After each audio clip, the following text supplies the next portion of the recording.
Next one, applications of Gauss theorem. So first one application of Gauss theorem, we are going to find out electric field due to infinitely charged wire.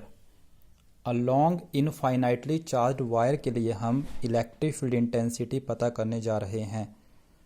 So let us consider an infinitely long charged wire. हम एक infinitely long charged wire consider कर रहे हैं.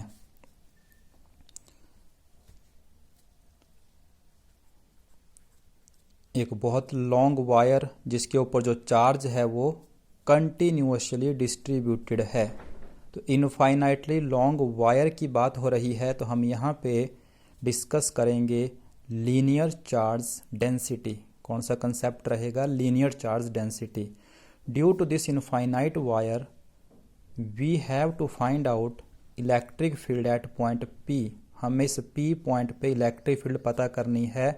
This point is at a distance r from the wire. ये point wire से perpendicular distance r पर है. If this is the wire,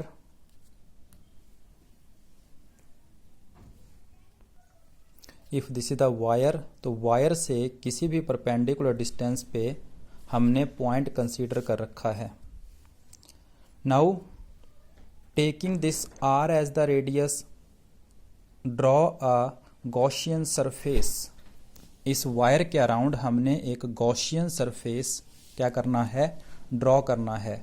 और वो गॉसियन सरफेस हम अपनी आसानी के लिए कैसा ड्रॉ कर रहे हैं? यहाँ पर गॉसियन सरफेस किसी भी शेप का हो सकता था, but for our convenient the Gaussian surface is cylindrical shape का, having the radius R. R actual में क्या है? पॉइंट का डिस्टेंस जहां आपको इलेक्ट्रिक फील्ड पता करनी है. बट पॉइंट पी के डिस्टेंस को रेडियस आर मानते हुए हमने एक सिलिंड्रिकल गॉसियन सरफेस ड्रॉ कर दिया है, विच एनक्लोजेस दिस चार्ज, जिसके अंदर ये चार्ज है. कितने का?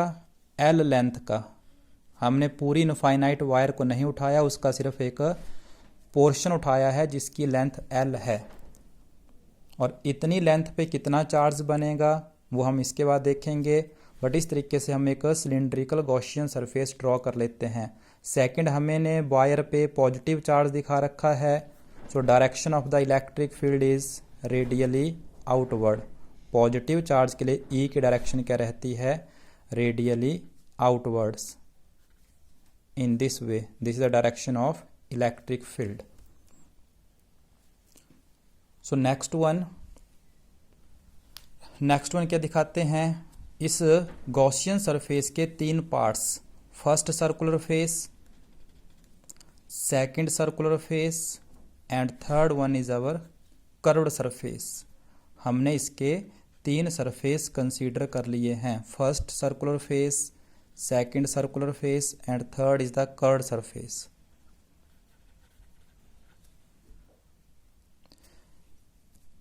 इस फेस का area vector normal to surface. इस फेस का area vector normal to surface. यहां भी छोटा सा एरिया एलिमेंट मान के area vector normal to surface. इस कंसीडर किए गए सिलिंड्रिकल गॉसियन सरफेस को हम 3 पार्ट्स में डिवाइड करके इसके लिए फ्लक्स कैलकुलेट करेंगे, जैसा हमने किसी प्रीवियस आर्टिकल में पहले भी किया था. सो ये आपकी डायग्राम इस तरीके से रहेगी. How much is the charge enclosed by this cylindrical Gaussian surface. कितना चार्ज होगा इसके inside? If lambda is the linear charge density, lambda क्या मान के चल रहे हैं? Linear charge density, charge per unit length. Then how much is the charge enclosed by this cylindrical Gaussian surface? Lambda into L. Lambda क्या होता है? Charge per unit length. Then how much is the charge on this much length, इतनी सी length पे कितना charge होगा? Lambda into L. What is the net electric flux through this cylindrical Gaussian surface. इस cylindrical surface के through आपकी net flux कितनी बनेगी? E dot D S. Going to calculate in 3 parts. First circular surface, second circular surface and third is curved surface. तीनों के लिए calculate करते हैं। तो इसके लिए फाई 1 पहले सर्कुलर फेस के लिए आ जाते हैं। Circular surface first, what is the angle between E and D S, electric field और एरिया वेक्टर। तो फर्स्ट सर्कुलर फेस के लिए थीटा रहेगा 90 का, सेकंड के लिए भी आपका थीटा कितना रहेगा 90 का रहेगा, क्योंकि पॉजिटिव चार्ज के अकॉर्डिंग ई की डायरेक्शन है आउटवर्ड और सर्कुलर फेस का एरिया वेक्टर है इन दिस वे 90। सेकंड के लिए भी फॉर द सेकंड के लिए भी कैलकुलेट करते हैं E dot D S cos 90 again zero, cos 90 zero होता है। But about for the curved surface, curved surface के लिए आपका रिजल्ट क्या रहेगा। तो for the curved surface what is the angle between E and D S, electric field और area vector के बीच में क्या एंगल रहेगा, both are in the same direction, cos 0 degree का रहेगा। कॉस 0 1 होता है। E D S means third surface का टोटल एरिया, और थर्ड सरफेस कौन सा है कर्व्ड सरफेस, और कर्व्ड सरफेस का एरिया सिलिंड्रिकल बॉडी के लिए 2 पाई आर एल के according this is the flux through the third curved surface.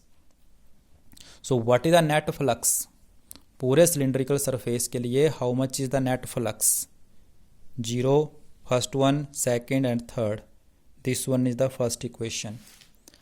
अब इसी पे हम गॉसियन सरफेस पे क्या अप्लाई करते हैं, गॉस लॉ। गॉस लॉ के थ्रू भी हम इसी सरफेस के लिए फ्लक्स कैलकुलेट कर रहे हैं, how much is the flux.